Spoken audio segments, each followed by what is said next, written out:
Well, good morning. Yes, it's me, and I'm back. Kenny Polcari, your host of the party. And today is Wednesday, March 5th, 2025. And here are the things you need to know to get your day started. Well, stocks continue to get pressured lower, which doesn't mean that the buyers have walked away. Shorter duration bonds rallied, longer duration bonds declined. Oil is down, gold is up. Trump's speech last night was well received by those who actually listened to it. We'll get to that in a moment. And this morning, did Howie hint at a possible tariff deal? The markets think yes. And did Germany just elect Fred Mertz?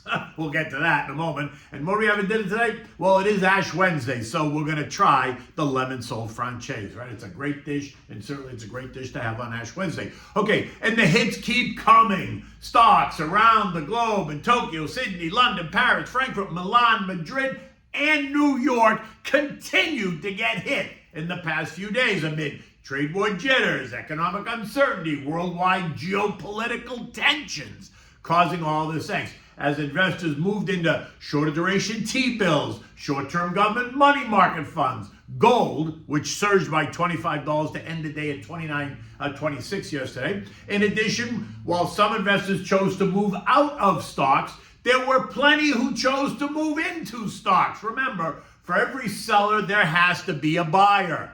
The buyers all have been controlling the narrative lately, choosing to be less aggressive, choosing to bid lower, taking advantage of all this angst, right? Causing sellers to puke.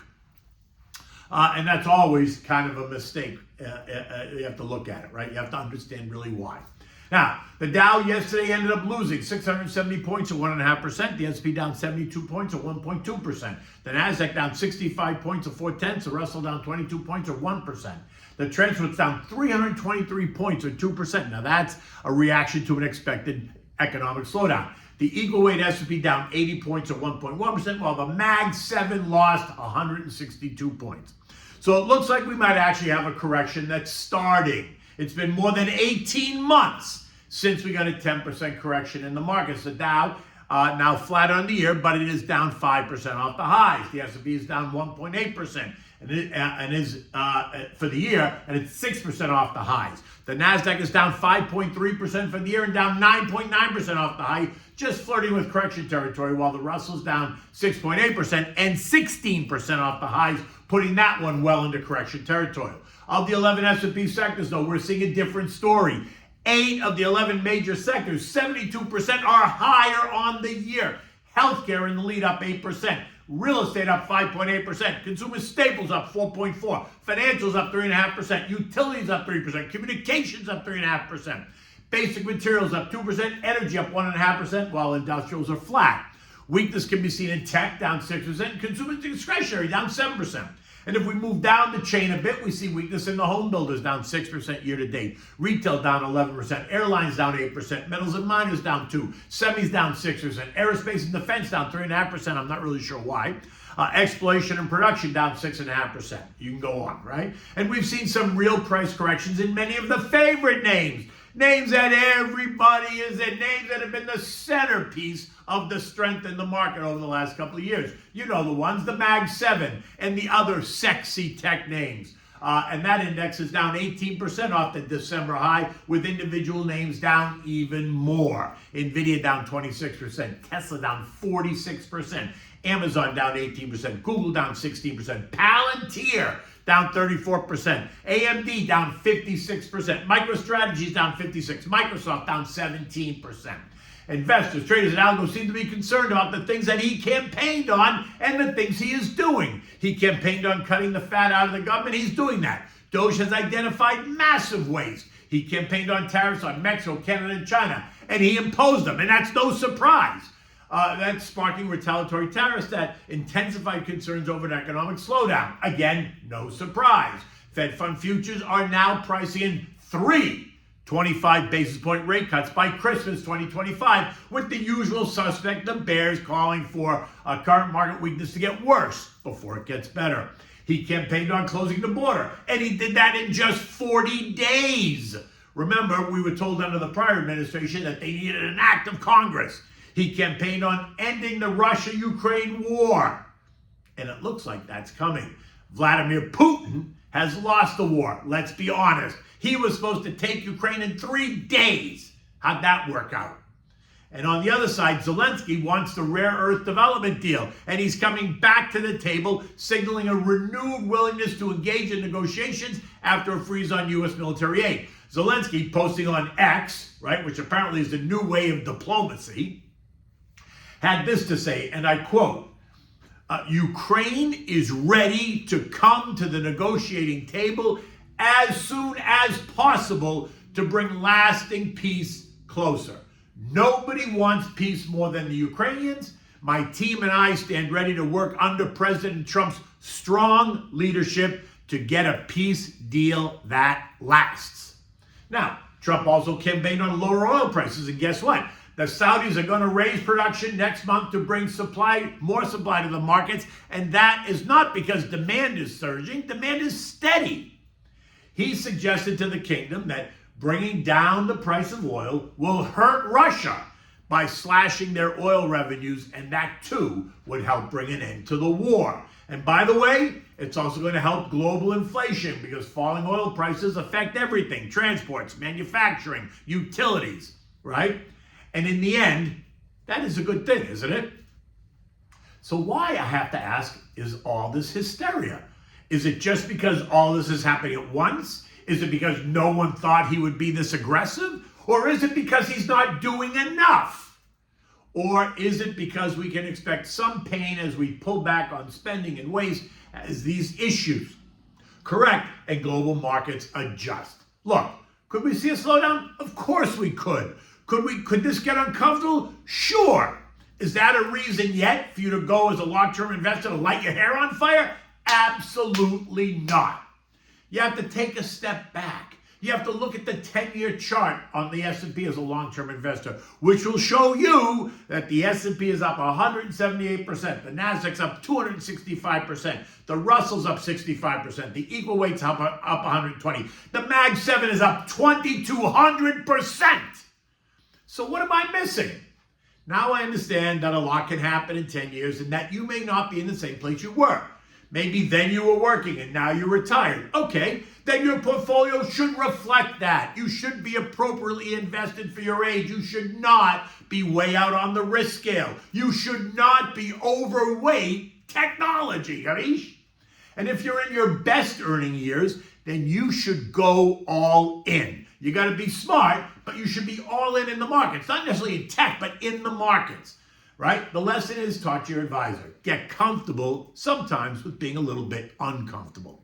The VIX continues to surge, teasing the highs seen in December before backing off a bit. And that just means the contra trades did well.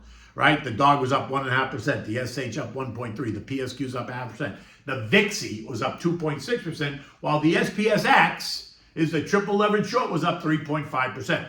Shorter duration bonds advanced while longer duration bonds declined. The 3 and 6 month bills are now yielding 4.3% and 4.26% respectively. The 2-year and the 10 years are yielding 3.97 and 4.24 respectively. And 30-year mortgage rates, they are at the lowest they've been in 3 months, coming in at 6.27%. As long as you put down 20% and have a 740 plus FICO score, right? Oil continues to decline. This morning it's down $2 at 66.98, down nearly 14% since Trump took office, looking likely to test 66 sooner rather than later. Recall the Saudis are going to start producing more oil next month, and that's going to increase global supply, and that should drive energy prices lower. And that's good for the global economy and for any hint of inflation, right? And if we see an end to the Ukrainian war, then I think oil goes even lower and lower prices will spark demand. And if that's the case, you're going to want to own the oil service companies. Think Schlumberger, Halliburton, Baker Hughes. Or an easy way to do it is via the oil service ETF, the OIH. And these names are on sale right now. The OIH is down 32% off the April high. Gold has rallied back to the 29th century, up $5 this morning at $29.25 after falling nearly $100 last week to $28.65 on the latest angst driven by the move higher now, and the latest angst driven by all the issues that we've defined. For now, we're in the $2,800, $2,975 trading range, and if the angst subsides, then I expect gold will retreat. And then there was last night's speech at the Capitol. By all accounts, it is getting positive reviews this morning. CBS reports that 76% of the viewers approved of the speech. CNN reports a slightly lower number of 64%. Now, to be sure, those reads are about the people that actually watched, not the people that didn't. But in any event, it was a 2-hour-long speech, and not once did anyone on the Democratic side of the House chamber acknowledge anything he said. Not one of them. That doesn't mean they didn't create disruption in the chamber. And to be clear, many of them didn't even bother to show up. So there weren't really that many of them. I have my own thoughts on that, but that's a whole nother conversation. Look, they're elected officials. They need to show up. I don't care what you say. That's baloney. And this morning, U.S. futures are in rally mode. The Dow's up 225, the S&P's up 33, the Nasdaq's 142, the Russell's up 26. Rumors this morning coming from Howie Lutnik, Commerce Secretary, that there just might be a deal on the table today on tariffs between the U.S. and Canada and Mexico. And if so, it didn't take very long. But let's not jump the gun just yet, right? There is sure to be all kinds of chatter and analysis about that and about the speech today. Eco data today includes mortgage apps, ADP employment expected to show 140,000 new jobs, S&P services PMI of 49.7, which is just below the neutral line, while ISM services PMI is of 52.5, which is just above the neutral line.